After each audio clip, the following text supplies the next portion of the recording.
Hello and I welcome you to Vigyan recharge. तो पिछली video में कहानी खत्म हुई थी लेडन जार पे, तो चलो शुरू भी वहीं से कर देते हैं। तो आपको लेडन जार बनाना सिखाने के लिए मैंने प्लास्टिक की बोतल, एल्यूमिनियम फॉइल, लोहे की कील, पीवीसी पाइप और बाकी चीजों का इंतजाम कर लिया था और कैमरा वैमरा लगाकर सारी चीजें सेट कर दी। फिर बोतल में कील घुसाने के चक्कर में थोड़ी सी उंगली कट गई। यहाँ तक मैं सब झेल गया और जल्दी जल्दी में भूल गया कि जो उंगली कटी थी उसी से मैंने नमक पकड़ लिया जो घुस गया उस चोट में, और उसके बाद उड़े तोते। दर्द से हुआ बुरा हाल, चलो ये भी सही। उसके बाद मैंने लेडन जार को चार्ज भी कर लिया, लेकिन गलती से उसी कटी उंगली से उसे छू लिया जिसमें अभी भी थोड़ा बहुत ब्लड आ रहा था। और आपको तो पता ही होगा, अगर इलेक्ट्रिसिटी बॉडी फ्लूइड या ब्लड के कांटेक्ट में आ जाए तो झटका जोर से नहीं बहुत जोर से लगता है। और हुआ भी वैसा ही। मेरे सारे तार हिल गए और एक्सपेरिमेंट करने का भूत भी उतर गया। लेकिन असली दुखों का पहाड़ टूटा इसके बाद में देखा कि मैं तो कैमरा ऑन करना ही भूल गया। तो इसी वजह से मैंने यहाँ पर यूट्यूब की एक वीडियो लगा दी है। इसमें बहुत अच्छे से समझाया है और आसानी से समझ में आ भी जाएगा। यहाँ से देख के आप लेडन जार बना सकते हो। तो चलो अब एक्सप्लेन करते हैं मुशन ब्रॉक के द्वारा बनाए गए लेडन जार को। मुशन ब्रॉक ने अपने एक चेले को पकड़कर हॉक्सबी मशीन थमा दी। जा बेटा इस पे हाथ घिस, और उस फ्रिक्शन की वजह से इलेक्ट्रोस्टैटिक चार्ज प्रोड्यूस हो गया। हॉक्सबी मशीन एक इलेक्ट्रोस्टैटिक जनरेटर था। इंटरनेट पर सर्च करोगे तो मिल जाएगी। अब उनके चेले ने उस घूमते हुए गोले पर हाथ घिसने शुरू कर दिए। मुशन ब्रॉक ने एक मेटल के पाइप में एक बेल लटका रखी थी और ये बेल उस घूमते हुए गोले पर लगातार कांटेक्ट में थी, और दूसरे कोने पर उन्होंने लटकाया पानी से भरा एक जार। अब धीरे धीरे उस जार में चार्ज इकट्ठा होना शुरू हो गया। मुशन ब्रॉक ने जार की बॉडी को पकड़कर जैसे ही प्राइम कंडक्टर पे हाथ लगाया, उन्हें लगा एक जोरदार झटका, और मुशन ब्रॉक इतना डर गए कि उन्होंने ठान लिया कि अब वो ऐसा काम दोबारा नहीं करेंगे। पर भैया जिज्ञासा कीड़ा काट चुका था और इस कीड़े का असर होता है कुछ देर बाद। तो अपने वैज्ञानिक ने अगले दिन ही एक्सपेरिमेंट ना करने के विचार को त्याग दिया और कर डाला दोबारा एक्सपेरिमेंट। और धीरे धीरे ये खबर पूरे शहर में फैल गई और फिर दिखाना शुरू करा इलेक्ट्रिसिटी ने अपना असली रंग। शुरुआती दिनों में मजे मजे के लिए लोग एक दूसरे को शॉक देते थे, अपने आप को चार्ज करा और दूसरे को टॉर्च दिया। लेकिन इनसे छोटे मोटे स्पार्क ही प्रोड्यूस होते थे जो सिर्फ रात में ही दिखाई दे सकते थे। फिर बनाए गए बड़े स्पार्क, यानी ज्यादा चार्ज कर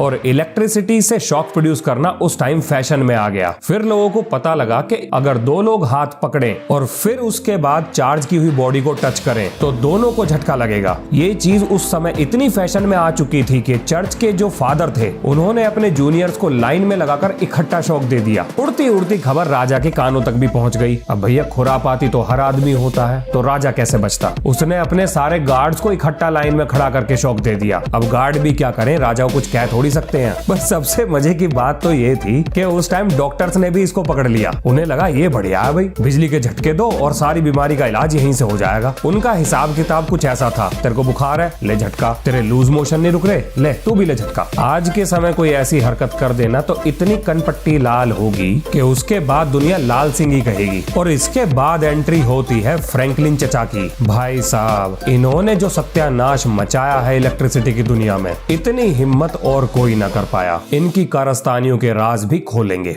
बेंजामिन फ्रैंकलिन नाम लंबा है इसलिए बेंजो चाचा कहेंगे। अब इनकी कारस्तानियों को जानने से पहले जरा थोड़ी सी जानकारी इनके बारे में भी ले लेते हैं। इनकी तस्वीर मिलेगी आपको अमेरिकी डॉलर पर, मुस्कुराते हुए। खुरापाती दिमाग बचपन से ही था इनका। मात्र 12 साल की उम्र में मेंढकों से प्रेरणा लेकर बना डाले इन्होंने स्विमिंग फ्लिपर्स। हाँ जी, इस क्रांतिकारी वैज्ञानिक ने मेंढकों से भी प्रेरणा ली थी। हालांकि इनके फ्लिपर्स बने थे लकड़ी के, जिन्हें बाद में बदल दिया गया रबड़ के फ्लिपर से। जब ये थोड़े बड़े हुए तो भाग गए घर से और पहुंच गए पेंसिल्वेनिया, जहां बन गई ये पोस्टमास्टर। अब पोस्टमास्टर बनने के बाद इन्होंने घोड़ा गाड़ी के पहियों पर लगा दिया एक ओडोमीटर, ताकि लेटर्स को एक जगह से दूसरे जगह ले जाने में लगने वाले समय और दूरी का सही अंदाजा लगाया जा सके। जब मन भर गया वहां की नौकरी से तो ये निकल लिए यूरोप और पहुंच गए लंदन। उसके बाद मिले ये रॉयल साइंस सोसाइटी के वैज्ञानिकों से और सीखा बहुत कुछ। और घूम घामने के बाद वापस लौट आए अमेरिका और ऑर्डर कर दिया एक इलेक्ट्रिकल बॉक्स, जिसमें इन्होंने मंगाए थे बिजली के बहुत सारे उपकरण। और महज 10-20 दिन के अंतराल में ही इन्होंने बहुत कुछ सीख लिया। आइए जानते हैं उन्होंने अपने ज्ञान के आधार पर क्या बताया। बेंजो चाचा ने बोला, इलेक्ट्रिसिटी दो प्रकार की होती है, एक पॉजिटिव और एक नेगेटिव। जो पॉजिटिव से निकलती है और नेगेटिव में जाती है। हाँ, यही गलती कर गया अपना वैज्ञानिक। और ये दिमाग घुमा देने वाली जानकारी आज भी स्कूल में बच्चों का खून पीती है, अगर सही से समझाई ना जाए तो।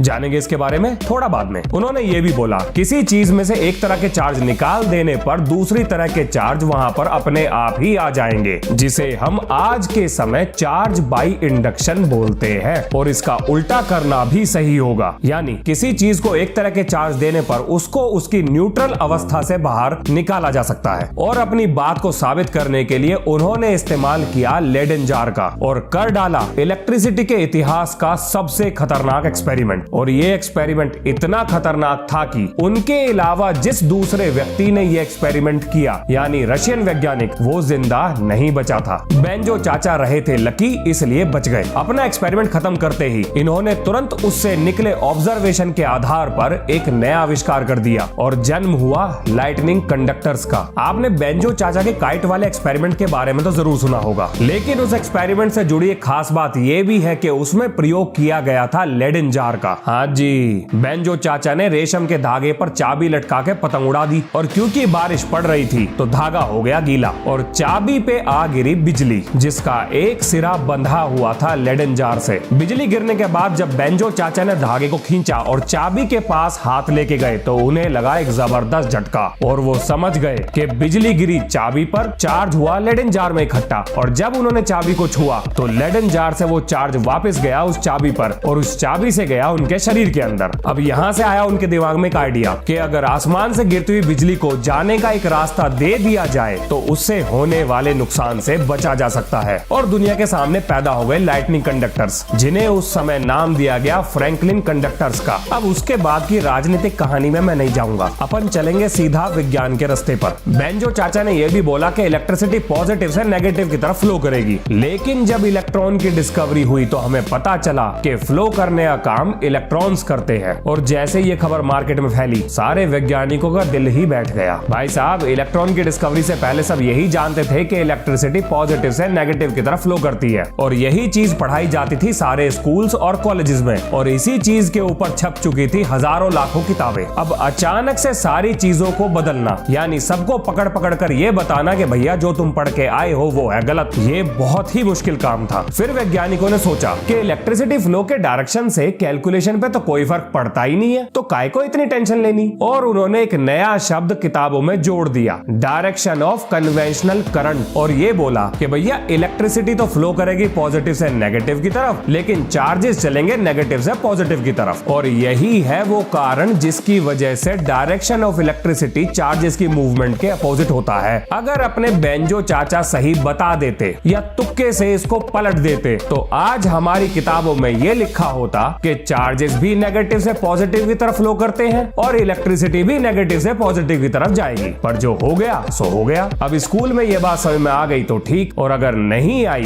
तो इस कॉन्सेप्ट का दर्द सीने में होगा बाबू, सीने में। ये इलेक्ट्रिसिटी है, एक भी कॉन्सेप्ट का तार इधर उधर गलत जुड़ गया तो सारे तार उड़ जाएंगे। इलेक्ट्रिसिटी के एडवेंचर जारी रहेंगे क्योंकि कहानी अभी बाकी है मेरे दोस्त। अपने हौसलों के दम पर हम अपनी प्रतिभा दिखा देंगे, भले ही कोई मंच ना दे हमें, हम अपना मंच खुद बना लेंगे। मिलते हैं नेक्स्ट वीडियो में। जय हिंद, जय भारत।